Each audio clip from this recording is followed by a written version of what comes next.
What's up, everyone? Tara Roberts here with Fantasy Pros, bringing you my top 10 waiver wire ads for week 4. But before we get started, if you want a chance to win a signed Jalen Waddle Miami Dolphins jersey, courtesy of our friends at Pristine Auction, you need to subscribe to the Fantasy Pros YouTube channel right now, comment below on this video, and that's it. We will be announcing the winner right here on the channel, so make sure to turn on those notifications so you can be alerted when new episodes are up and to claim your prize. Now let's go ahead and dive right in. Number 10, Mack Hollins. Mack Hollins has come seemingly out of nowhere to become a critical piece of this Raiders offense. As of the filming of this video, I don't have the snap count for the Raiders game, but weeks 1 and 2 he played nearly 90% of snaps, and I suspect that this week had a very similar count. Week 1 saw very little involvement with only 1 reception on 1 target for 16 yards, but week 2 saw a uptick with 5 receptions on 8 targets for 66 yards. And in week 3, the absence of Hunter Renfrow created enough opportunity for Mack Hollins to reel in 8 receptions on 10 targets for 158 yards and a touchdown. Hollins clearly has a defined role within this Raiders offense, an offense that will have to continue to throw for high volume as the Raiders struggle and play from behind. Number 9, Joshua Palmer. Josh Palmer is still worthy of a roster spot. The entire reason I recommended Palmer as a late round draft pick is because he's a plug and play flex option when Keenan Allen or Mike Williams goes down. Palmer steps in as the wide receiver 2 and has enough talent to produce. With Allen out in week 3, Palmer caught 6 of 9 targets for 99 yards. Allen could be back next week, and that would make it hard to trust Palmer. But if you have the ability to stash Palmer, I would highly advise it. Number 8, Greg Dortch. Greg Dortch isn't flashy or a high appeal waiver ad, and for that reason, he remains very available in most leagues. Dortch is only 14% rostered in Yahoo leagues and 6% rostered in ESPN leagues. Dortch has a solid floor and is the second option in the Cardinals receiving core. With Rondale Moore out and DeAndre Hopkins on suspension, Dortch will continue to produce. On top of that, AJ Green left Sunday's game with an injury which could only continue to open up opportunities for Dortch, who caught 9 of 10 targets for 80 yards on Sunday. Number 7, Noah Brown. I filmed this video on Sunday night, so unfortunately, I don't get to include players that break out from the Monday night game, so this is pending the Monday Night Football performance, but I do believe that Noah Brown will maintain a presence in the Cowboys offense as the wide receiver 3 behind CeeDee Lamb and Michael Gallup. In week 1, Brown caught 5 of his 9 targets for 68 yards. Last week, Brown led the way in fantasy points, catching all 5 of his targets for 91 yards and a touchdown. Brown has typically been the 4th option at best in the past for Dallas, but that could actually be working in his favor here. He has a fantastic connection with Cooper Rush, and I think that his production is real moving forward. And even when Dak returns, Brown would have earned his spot in the rotation, and we've seen the wide receiver 3 in Dallas be very worthy of a roster spot year after year, because that was Michael Gallup prior to 2022. Number 6, Sterling Shepard. This is another case of a Monday night game player that I'm willing to go out on a limb and recommend as a week 4 waiver wire ad. Sterling Shepard has been asserting himself thus far in this season, and he had 2 receptions on 4 targets for 71 yards and a touchdown in week 1. He had 6 receptions on 10 targets for 34 yards in week 2. This is a great sign for a player that is less than a year removed from a torn Achilles. At his best and healthy, Sterling Shepard has been the favorite target of Daniel Jones and a very usable fantasy asset. The Giants have a young, talented wide receiver core with Kadarius Toney and Wan'Dale Robinson, but both are dealing with injuries, and Sterling Shepard is the primary target in the Giants receiving core.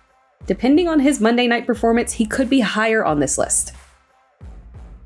Number 5, Jarvis Landry. Week 3 wasn't exactly a fantastic showing for Jarvis Landry. He caught 2 of 5 targets for 22 yards. The player of the day was definitely Chris Olave, who had 9 receptions for 147 yards, and Traquan Smith returned to action and caught 4 of 5 targets for 105 yards. And Michael Thomas was 5 of 5 for 49 yards. So why am I telling you to add Jarvis Landry? Wouldn't he be a drop candidate? Normally, yes. But Michael Thomas left the game with a foot injury, and Traquan Smith left the game with a concussion. If the injury to Michael Thomas is significant, I do think that Jarvis Landry would operate as the wide receiver 2 in this offense behind Chris Olave. Number 4, Romeo Dobbs. Full disclosure, Romeo Dobbs was on my cut list before Sammy Watkins ended up on IR and before Christian Watson was inactive. But the absence of Watson and Watkins opened up a major opportunity for Dobbs, and he definitely took advantage of it. In week 1, with Allen Lazard out, Dobbs had 4 receptions on 5 targets for 37 yards on a 57% snap count. And with Allen Lazard back in week 2, that count went down to 37% and 2 receptions on 3 targets for 27 yards.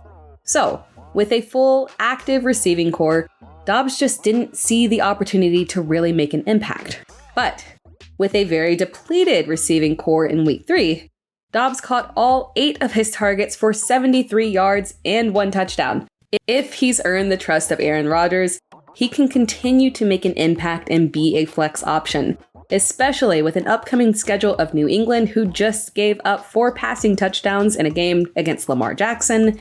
And after that, they played the New York Giants. And then after that, a game against the New York Jets. Number 3, Russell Gage. Mike Evans will be back in week 4, but Chris Godwin's timetable is still unknown, and Julio Jones is dealing with a torn PCL. And Russell Gage showcased this week that he has the upper hand on Brashad Perryman and Cole Beasley. Gage caught 12 of his 13 targets for 87 yards and a touchdown in a very ugly game against Green Bay. If both Godwin and Jones are out, Gage would operate as the wide receiver 2. Better days are coming from this Tampa Bay offense, and Gage could play a critical role as he clearly has the trust of Tom Brady. Number 2, Zay Jones. This is the second time Zay Jones has appeared on my waiver wire list, and he'll keep appearing because this is not your Urban Meyer Jags offense. Doug Peterson has brought life back into this team, and the Jags are a high-volume pass team, and that provides the opportunity for multiple Jags receivers to be viable fantasy options. Christian Kirk is the clear wide receiver 1 and a weekly must-start, but I truly believe that Zay Jones is asserting himself as the wide receiver 2 in this offense, and that will continue, and he will have a valuable role. In week 1, Jones caught 6 of 9 targets for 65 yards. In week 2, he cooled off with 3 receptions on 4 targets for 23 yards, but that was in a game where the Jags demolished the Colts 24-0. And in week 3, in a game against the Chargers, Jones caught 10 of his 11 targets for 85 yards and a touchdown. He is well worthy of a roster spot in all formats. Number 1, Khalil Herbert. Before I dive into my number 1 ad, Khalil Herbert, I do want to mention that if Alexander Mattison is available in your leagues, he is a must add. He is technically not on this list because he's over 50% rostered, but Dalvin Cook dislocated his shoulder in Sunday's game, and while the injury is not severe, he could miss week 4. Moving on to Khalil Herbert. Herbert is 46% rostered in Yahoo leagues and only 26% rostered in ESPN leagues. David Montgomery left Sunday's game with both a knee and ankle injuries. At the time of filming of this video, we don't know the severity of the injury, but Herbert is a must-add in all formats and league sizes. Herbert had 20 carries for 157 yards and 2 touchdowns in week 3. We've seen him be very successful in relief of David Montgomery in the past, and he is more than capable of handling a workhorse type of load, seeing 20 plus carries and work through the air as well. He's a must-add. Thanks for watching this video. And remember, if you want a chance to win a signed Jalen Waddle Miami Dolphins jersey courtesy of our friends at Pristine Auction, you need to subscribe to the FantasyPros YouTube channel right now, comment below on this video, and that's it. We'll be announcing the winner right here on the channel, so make sure you turn on those notifications so you can be alerted when new episodes are up and to claim your prize. Thanks for tuning in to the FantasyPros YouTube channel. Don't forget to check out our featured videos And while you're at it, make sure to follow us on Instagram, Facebook, and Twitter at FantasyPros, so you can get the latest news and updates to give you the edge you need in your fantasy league.